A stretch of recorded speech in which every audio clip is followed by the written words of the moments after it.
샬롬 창세기 강의 78번째 찬양으로 시작합니다. 만족함이 없었네. 힘있게 찬양합니다. 박수 치면서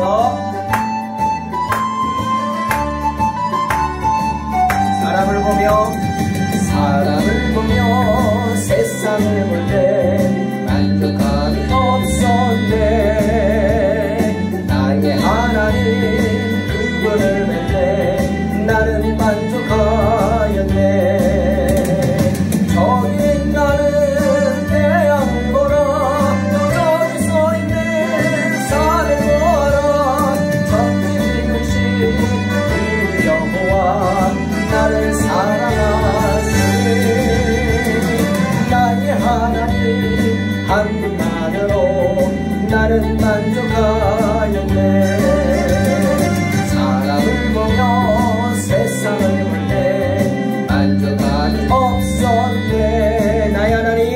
나의 하나님 그분을 뵐 때 나는 만족하였네.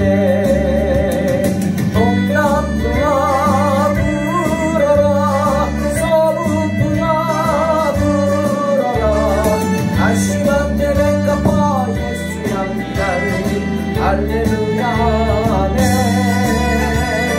다시마 때문에 갚아 예수 향기 달리 할렐루야 아멘. 사람을 보며 세상을 볼 때 만족함이 없었네. 나의 하나님 그분을 뵐 때 나는 만족하였네. 저기 나는 태양을 보라. 또 저기 서 있는 산을 보아라. 저기 지으신 그 여호와 나를 사랑하시니 나의 하나님 한 분만으로 나는 만족하였네. 사람을 보며 세상을 볼 때 만족함이 없었네. 나의 하나님 그분을 뵐 때 나는 만족하였네. 동남풍아 불어라. 서북풍아 불어라. 다시마 때문에 갚아 예수 향기 달리 할렐루야 아멘. 다시마 때문에 갚아 예수 향기 달리 할렐루야 아멘. 할렐루야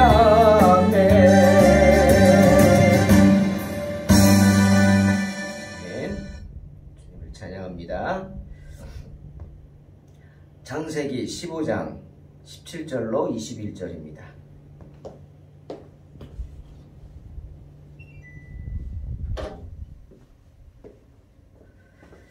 해가 져서 어두울 때 연기나는 화로가 보이며 타는 횃불이 쪼갠 고기 사이로 지나더라. 그날에 여호와께서 아브라함과 더불어 언약을 세워 이르시되 내가 이 땅을 애굽 강에서부터 그 큰 강 유브라데까지 내 자손에게 주노니 곧 겐 족속과 그니스 족속과 감몬 족속과 헷 족속과 브리스 족속과 르바 족속과 아모리 족속과 가나안 족속과 기르가스 족속과 여부스 족속의 땅이니라 하셨더라. 아멘. 오늘 본문은 하나님께서 아브라함의 제사를 받아주시는 장면입니다. 즉 아브라함이 하나님을 만나는 장면이죠. 하나님의 역사를 직접 눈으로 목도하는 장면입니다. 오늘 사건이 아주 특별한 것은 지금까지 아브라함은 하나님을 귀로만 듣고 마음으로 느꼈을 것입니다. 하지만 오늘 하나님을 만납니다.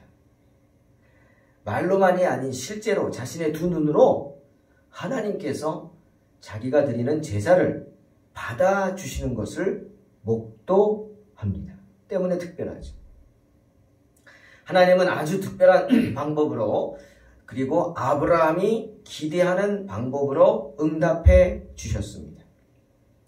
그래서 아브라함이 자신이 드리는 제물을 받아주시는 이가 다른 이가 아니라 바로 자기가 믿는 여호와 하나님이심을 알게 하셨습니다. 사랑하는 성도 여러분, 이런 생각해 봤어요. 보통 사람들은 아침에 붉은 태양이 솟아오르는 것을 보고 기적이라고 생각하지 않습니다. 하지만 오늘 지금 내가 죽어도 전혀 이상하지 않은 그렇게 시한부 인생을 사는 분들에게는 다를 겁니다. 아침에 떠오르는 태양이 기적과 같이 느껴질 거죠. 또 언제 죽을지 모르는 사형수에게도 마찬가지입니다. 언제 아침에 나를 찾아와서 얼굴에 보자기를 씌운 채 형장으로 데려갈지 모르는 그런 형 집행자들을 아침마다 기다리는 사형수들에게는 아침에 떠오르는 태양이 정말 특별할 것입니다. 그 자체가 기적일 거예요. 왜? 내가 오늘도 살아있기 때문입니다. 하나님은 아브라함에게 나를 위하여 3년 된 암소와 3년 된 암염소와 3년 된 순양과 산비둘기와 집비둘기 새끼를 가져오라 하셨습니다. 그 말씀에 순종해서 아브라함은 모든 것을 가져왔습니다. 그리고 그 중간을 쪼개고 그 쪼갠 것을 마주대하여 놓았습니다. 그 새는 쪼개져 아니했다고 말하죠. 즉 아브라함은 하나님의 말씀을 듣고 순종해서 당시 번제를 드리는 제사 예식에 따라 정성껏 제물을 준비한 겁니다. 그리고 이제는 남은 건 뭐예요? 제물을 불사르는 일이었어요. 제물을 태워서 하나님께 번제로 드리는 일이 남았습니다. 하지만 어찌된 일인지 아브라함은 그렇게 하지 않았어요. 그냥 기다렸습니다. 기다렸어요. 후에 모리아산에서 아들 이삭을 번제로 드려야 할 때 이삭이 묻죠. 아버지, 나무도 있고 불도 있는데 번제할 어린 양은 어디 있습니까? 그때 아브라함은 아들에게 분명히 이렇게 말했습니다. 창세기 22장 8절이죠. 내 아들아, 번제할 어린 양은 하나님이 자기를 위하여 친히 준비하시리라. 바로 여호와 이레의 하나님을 말씀하시는 것입니다. 아브라함은 그 제물이 아들 이삭임을 알았습니다. 하지만 아브라함은 이삭에게 그 제물이 너다라고 말하지 않았어요. 왜? 끝까지 하나님의 사랑을 믿고 기다린 거 아니겠습니까? 여호와 이레의 하나님을 믿고 기다린 겁니다. 아들을 바치려고 올려놓고 칼을 들어 내리쳤습니다. 끝까지 순종했습니다. 하지만 마지막 순간까지 아브라함은 믿었던 겁니다. 뭘? 여호와 이레의 하나님. 주님의 뜻을 기다린 겁니다. 그런 아브라함의 믿음이 하루아침에 이루어진 게 아니죠. 오늘도 마찬가지입니다. 하나님은 분명히 뭐라 그랬어요? 나를 위하여 3년 된 암소, 3년 된 암염소, 3년 된 순양, 산비둘기, 집비둘기 새끼를 어떻게 가져오라 하셨어요. 가져오라. 예? 여기서 가져오라고 한 것은 히브리어로 라카흐라는 단어인데 이것은 취하다는 뜻입니다. 취하다. 즉 내가 아내를 취했다. 한 여성을 내 아내로 만들었다 하는 거죠. 어떤 둘만의 특별한 관계를 가짐으로 내 아내로 만들었어요. 세상에 공포한 겁니다. 이 여인은 내 여인이다. 취하다. 그렇게 제물을 가져오라는 거예요. 즉 남의 것을 가져오고 남의 것을 뺏어온 게 아니라 너의 것을 가져오라는 겁니다. 네가 너의 것을 취해서 오라. 누가 대신 준비해 주는 것도 아닙니다. 내 스스로 내 힘으로 내 것을 만들어 내 것을 하나님께 드리라. 하나님 그 번제를 가져오라고 하셨죠. 직접 네가 드리라고 하지 않았어요. 번제를 드려라. 즉 네가 끝까지 불을 준비해서 불태워서 하나님께 바쳐라. 아니, 하나님은 아브라함에게 단지 가져오라. 라카라고 하셨어요. 아브라함은 그 말씀에 철저하게 순종한 것입니다. 아브라함은 그 말씀을 듣고 생각했을 거예요. 아, 하나님이 내가 가져온 재물이 마음에 드시면 취하시겠지만 내가 가져온 재물이 마음에 들지 않으면 받지 않으시겠구나. 마치 하나님께서 아담의 아들 아벨의 제사는 받으시고 가인의 제사는 받지 않으신 것과 같은 거죠. 그러면 아브라함이 생각하는 하나님께서 자기가 드리는 제사를 받으시는 방법이 뭘까요? 바로 엘리야에게 그렇게 하셨듯이 불로써 응답하시는 거 아니겠습니까? 불로써 응답하는 겁니다. 하나님이 불을 보내셔서 번제물을 태워버리는 것입니다. 이 제사가 특별한 것은 그거예요. 아브라함은 그것을 생각하고 그것을 기대했습니다. 그 방법. 바로 하나님이 내가 불로 태우는 게 아니라 하나님의 불로써 이 제물을 태워서 받아주실 것이다. 그래서 특별한 겁니다. 그 방법이 바로 아브라함에게 하나님이 살아계시다라는 것을 증거하는 확실한 방법이죠. 하나님은 아브라함의 그런 기대를 저버리지 않으셨습니다. 그대로 응답해 주셨어요. 아브라함은 해가 질 때까지 기다렸습니다. 하루 종일 기다린 거예요. 그리고 해가 질 때, 어두워질 때 하나님은 응답하셨어요. 연기 나는 화로를 보았습니다. 그리고 활활 타는 횃불도 보았습니다. 불로써 임재하시는 하나님을 만난 거죠. 그 타는 횃불이 자신이 정성을 다해 쪼개어 놓은 번제물 사이로 지나가면서 번제물을 태우는 것을 보았습니다. 여러분, 엘리야가 열왕기상 18장 24절에서 많은 사람들 앞에 외치지 않습니까? 이단의 선지자를 향해서도 외치죠. 하나님이 누구냐? 바로 불로써 응답하는 신, 그가 하나님이다 외칩니다. 불로써 응답하시는 여호와 하나님은 엘리야에게뿐 아니라 기드온에게도 나타나시죠. 당신의 종으로 기드온을 부르시자 그 부르심을 의심하는 기드온에게 하나님께서 고기와 누룩을 넣지 않은 떡을 갖고 오라 합니다. 바위 위에 올려놓으라고 합니다. 그리고 그 위에 국물을 부으라고, 국을 쏟아부으라고. 어쩌다 불이 일어난 게 아니죠. 물에 다 젖어 있는데 일어날 수 없죠. 그리고 하나님이 불로써 응답하셔서 그 고기와 누룩 넣지 않은 떡, 국물이 부어서 다 흥건히 젖어 있는 그것을 다 태워버리십니다. 여호와의 사자의 지팡이 끝에서 불이 나와서 다 태워버리지 않습니까? 그제서야 기드온이 하나님의 부르심으로 믿고 순종하는 것을 보게 됩니다. 아브라함은 기다렸습니다.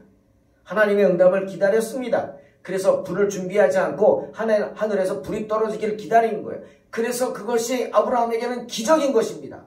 그 제사가 다른 제사와 달리 기적인 거예요. 많은 사람들이 드리는 번제와 달리 이것은 아브라함에게 정말 특별한 기적으로 다가온 것입니다. 여러분, 여기 말씀 중에 하나님이 횃불이 쪼갠 고기 사이로 지나갔다 이렇게 표현하십니다. 이게 무슨 뜻일까요? 하나님은 아브라함이 드린 제물을 온전히 다 받아주셨다는 겁니다. 아브라함이 드린 제물을 하나도 남기지 않고 다 태워서 온전히 받아주셨다 이 뜻이죠. 여러분, 하나님이 아브라함에게 제물을 준비하라 하시고 아브라함으로 하여금 직접 번제를 드리라 하시지 않은 이유가 뭘까요? 하루 종일 기다리게 하신 이유가 뭘까요? 그리고 하나님이 직접 불로써 응답하신 이유가 뭘까요? 횃불이 쪼개인 고기 사이로 지나갔다? 이건 무슨 뜻일까요? 바로 하나님이 모든 제물, 너의 모든 것을 하나도 남김없이 다 받아주셨다는 의미죠. 직접 나타나셔서 그 제물을 받아주신다. 우리는 하나님이 이렇게 직접 나타나셔서 불로써 응답하시고 아브라함이 드린 제물을 받아주셨다는 이야기를 통해서 큰 의미를 한번 두 가지를 생각할 수 있습니다. 첫째는 이것은 무엇을 나타내느냐? 이 사인은 장차 하나님이 우리에게 베풀어 주실 하나님의 은총을 보증한다는 뜻입니다. 약속이죠. 누가복음 12장 7절에서 주님이 세상의 환난과 핍박을 두려워하는 우리에게 뭐라 그러셨어요? 두려워하지 말라 그랬어요. 왜? 너희에게는 심지어 머리털까지도 다 세신 바 되었으니 두려워하지 말라 그랬어요. 하나님은 우리의 머리카락 한 올 한 올까지 다 세셔 알고 계신 분이라는 뜻입니다. 여러분, 아무리 자녀를 사랑한다고 해도 여러분 자녀들의 머리카락 다 세어보셨습니까? 몇 개인지 아세요? 그런 부모가 어디 있겠습니까? 하지만 하나님은 우리의 머리카락을 하나하나 다 세실 정도로 우리를 사랑하고 계십니다. 하나님은 내 머리카락이 몇 개인지 다 아신단 말이에요. 그냥 한번 세고 끝나는 게 아닙니다. 아침마다 일어나면 머리카락 빠지잖아요. 저도 점점 머리가 빠지는데요. 하나님은 그거 아세요. 어제는 몇 개였는데 오늘은 몇 개구나. 그리고 하나님이 속상해 하시겠죠. 늙어가는구나. 늙어가. 안타까워하시겠죠. 그게 인생인 것은. 그게 하나님의 사랑입니다. 그 의미죠. 그냥 번제를 확 태워버리는 게 아닙니다. 하나님은 아브라함이 드린 제물을 세심하게 다 받아주시는 거예요. 여러분, 어버이날 어린 딸이 기억이 납니다. 우리 어린 딸들이 또 아들놈이 아빠 드린다고 카네이션을 종이 접기로 막 접어가지고 꼬깃꼬깃. 그거 뭐 볼품이 있습니까? 그러고 만들어주잖아요. 그 얼마나 기쁩니까?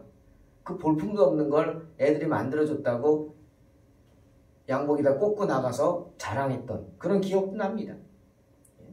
보는 사람들이 웃었겠지만 그래도 축복해주죠. 부러웠을 수도 있습니다. 그렇게 귀한 거 아니에요. 그겁니다. 여러분, 제물을 드린다는 거, 번제 드린다는 거 이거 쉬운 거 아닙니다. 저도 짧게 CJ에서 근무하면서 공장, 이천의 햄 공장 견학을 일주일 가서 그 햄을 만드는 걸 봤는데요.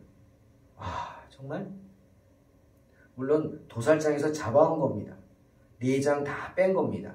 하지만 거기서 그 돼지들을, 내장 뺀 돼지들을 다 물로 닦아내고 뼈를 발라내고 가죽을 벗겨내고 살과 살을 구분해서 발라냅니다. 물론 우리는 못하죠. 전문가들이 하고 저희는 그냥 물 청소합니다. 온 바닥이 피바다입니다. 재물을 잡습니다. 양을 잡습니다. 먼저 양을 목을 따서 피를 다 쏟아냅니다. 버리지 않습니다. 다 담아냅니다. 그 다음에 배를 가르고 내장을 다 꺼내서 담아 놓습니다. 그 다음 뭐예요? 껍질을 다 벗기고 그 다음 뼈를 다 발라냅니다. 그리고 올려놓는 거예요. 오늘 쪼갰다 그랬어요. 아브라함이 제물을 쪼갰다? 배를 갈라가지고 다 껍질을 벗기고 뼈를 발라낸 겁니다. 얼마나 정성을 들여야 되고 얼마나 수고해야 됩니까? 그게 쉬운 겁니까? 그러나 아브라함은 그렇게 정성껏 하나님께 드릴 제물을 준비한 겁니다. 왜? 하나님께 드려야 되니까. 그렇게 정성 들인 거를 아이들이 꼬깃 그냥 연습해가지고 만들어서 갖고 온 것을 야, 이게 뭐야? 던져버릴 수 있습니까? 그럴 수 없다는 거예요. 하나님도 마찬가지. 그냥 그걸 확 불로 태울 수 없다는 거예요. 어떻게 하셨어요? 하나님께서 보낸 횃불이 쪼갠 고기 사이사이로 지나갔어요. 그 쪽에서 일일이 드린 그 사이사이를 다 그 불길이 어루만지면서 태워나가는 겁니다. 뭘 느꼈을까요? 아브라함의 정성을 느꼈겠죠. 내가 사랑하는 사람이 드린 귀한 재물, 내가 사랑하는 아브라함이 드린 귀한 재물을 어떻게 허투루 한 번에 확 하고 태워버릴 수 있겠느냐? 없다는 거죠. 하나님은 횃불 쪼갠 고기 사이로 다 지나가게 하셨어요. 구석구석 세밀하게 불로 태워 받으시는 겁니다. 그 의미가 뭐죠? 하나님이 아브라함의 모든 부분을 잘났건 못났건 약하건 추하건 그 부분까지 다 어루만져 은혜를 부어주시겠다는 약속인 줄로 믿습니다. 또 하나, 그 언약은 예수 그리스도의 십자가의 고난으로 완성됩니다. 여러분, 요한복음 19장 34절 말씀 기억나세요? 예수님이 십자가에 달려 돌아가시자 그 시체를 내리죠.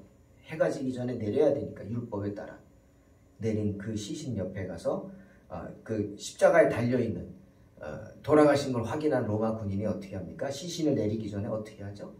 창으로 예수님의 옆구리를 찔릅니다. 확인 사살하는 거예요. 그러자 옆구리에 찢어지면서 그 안에 있던 물과 피가 다 쏟아졌습니다.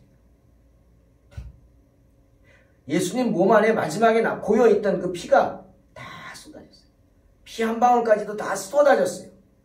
그래서 주님은 십자가의 고난을 완성하셨습니다. 마치 하나님께서 타는 횃불이 쪼갠 고기 사이로 지나가듯이 하나님께서 아브라함이 드린 제물을 구석구석 음미하시듯이 주님은 십자가에서 그 마지막 자신의 피 한 방울까지 다 쥐어짜서 우리를 위해 쥐어짜서 이 땅에 쏟아 부으심으로 우리를 향한 당신의 희생 제사를 완성하신 것입니다. 저와 여러분은 그런 사랑을 받은 존재입니다. 그래서 우리의 죄의 문제를 해결하시고 우리를 구원의 길로 인도하신 것입니다. 사랑하는 성도 여러분, 속죄 없이는 언약도 없습니다. 속죄 없이는 언약도 없기 때문에 예수님은 당신의 마지막 남은 피 한 방울까지도 다 쥐어짜듯 쏟아 부으신 것입니다. 시편 50편 5절에 나의 성도들을 내 앞에 모으라. 그들은 제사로 나와 언약한 이들이니라 말씀하십니다. 사랑하는 성도 여러분, 가는 곳마다 아브라함은 제단을 쌓았습니다. 그리고 하나님께 번제를 드림으로 하나님의 약속을 기억하고 하나님의 은혜를 사모했습니다. 그런 아브라함에게 하나님은 축복으로 응답하셨죠. 주님, 시편 50편 5절에서 나를 믿는 자들을 불러 모아라. 제물을 바치고 나와 계약 맺은 자들을 불러 모으라. 분명히 말씀하십니다. 속죄 없이는 언약도 없습니다. 그러니 어떻게? 주님은 주님께 제물을 바치고 계약 맺은 자들을 불러 모으라 하시는 말씀 기억하고 언제나 주님께 귀한 예배 드리기를 쉬지 마시길 주의 이름으로 축원합니다. 예배 드림으로 내 죄를 회개함으로 주님이 주시는 놀라운 은혜의 축복을 받는 복된 성도 되시기를 주의 이름으로 축원합니다. 기도하겠습니다. 하나님 감사합니다. 부족한 저희들이 오늘도 주님 앞에 나와서 기도합니다. 주여 우리 연약함을 도와주시고 항상 주님 은혜 가운데 거하게 하시며 아브라함처럼 언제나 복된 주의 은혜를 사모함으로 주님 앞에 나와 예배드리기를 쉬지 않도록 축복하여 주시옵소서. 그래서 하나님의 언약의 은총, 확실한 은총, 횃불이 쪼갠 고기 사이로 지나가듯 섬세한 하나님의 은혜를 체험하는 복된 성도 되게 하여 주시옵소서.